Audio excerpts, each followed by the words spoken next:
सबसे पहले मैं आज आपको छोटी-छोटी 2-3 क्लिप दिखाता हूँ, जिसमें पहले मैंने एक सेंटर कमांडेंट से बात करने की कोशिश की, 3 बार कॉल किया, नहीं उठाया, एक वॉइस रिकॉर्डिंग बजी, जो उन्होंने सुन ली। अपनी यूनिट से प्रताड़ित होकर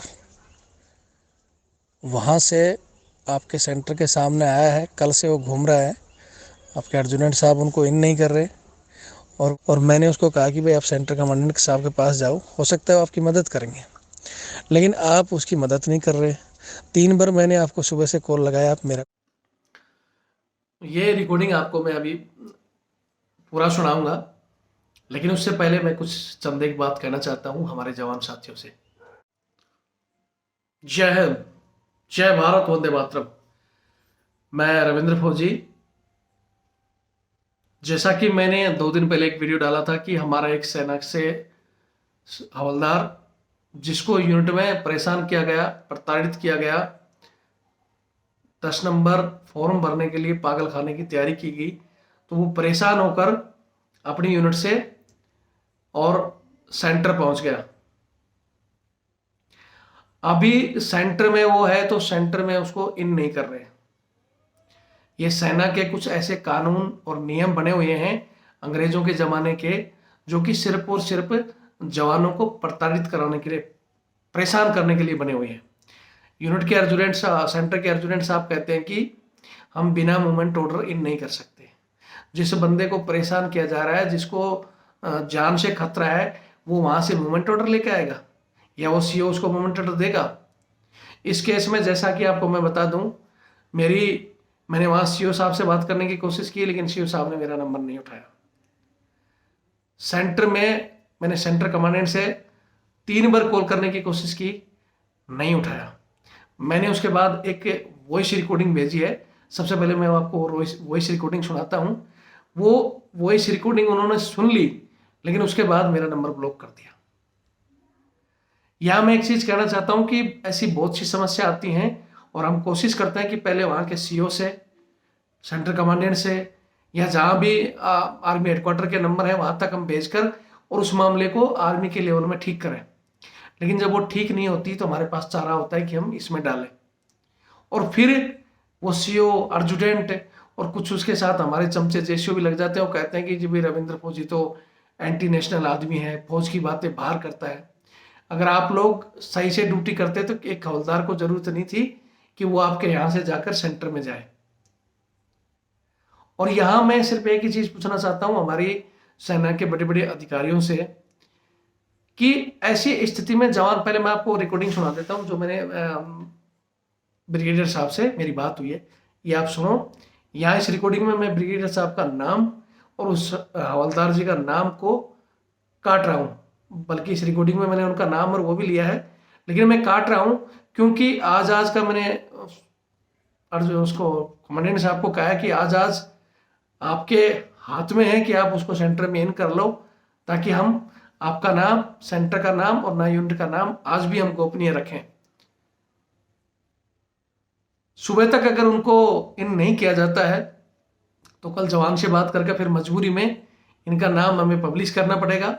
जवान को एक और जगह बची हुई कि भाई ज्यादा बचा है, आर्मी हेडक्वार्टर वहां चला जाए। लेकिन अगर कोई नहीं सुनता तो जवान ऐसी स्थिति में जाए ही जाए कहाँ?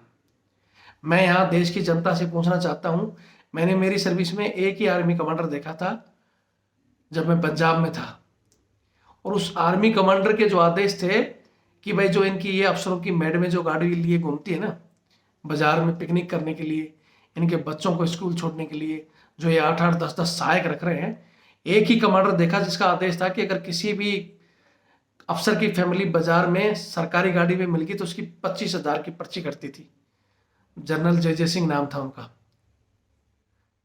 उस टाइम में वो कोर में कमांड कर रहे थे। मैं सल्यूट करता हूं ऐसे अधिकारी को जिन्होंने ऐसे रूल फॉलो किए थे। नहीं तो उसके अलावा आज आप देख सकते हो, हमारी चाहे सिविल जनता हो या फौजियों को तो पता है ही है, जिस शहर में आप रह रहे हो जिप्सियों में मैडम और बच्चे घूमते दिखाई दे देंगे, अधिकारियों के कुत्ते भी घूमते दिखाई दे देंगे, और वो हकीकत उनमें ड्यूटियां भरी जाती हैं कन्वेंस ऑफ ऑफिसर और ओआरस, लेकिन ओआरस को बैठने का मौका नहीं मिलता। ओआरस टेम्पो में और रिक्शे में जाता मिलता है। वो काम करने के लिए रूल रेगुलेशन को ये तोड़ देंगे। एक कमांडेंट के, एक जनरल के घर में 100 बंदे काम कर रहे हैं, जवानों से बूट पुलिस कुत्ता घुमाना, वहां भी ये रूल रेगुलेशन तोड़ देंगे। जो अंग्रेजों ने काम नहीं कराया था वो ये काम करा लेंगे। जब रेजिमेंट फंड डकारना है और कुछ करना है तो रूल रेगुलेशन तोड़ देते हैं। लेकिन एक जवान के लिए बोलते हैं कि आर्मी ऑर्डर के अनुसार अगर रेजिमेंट आपकी फील्ड पीस में है तो पीस से अगर आप आते हो तो सेंटर आपको इन नहीं करेगा। आपकी रेजिमेंट फील्ड में है, वहां से आप आते हो तो आपको इन कर लेगा।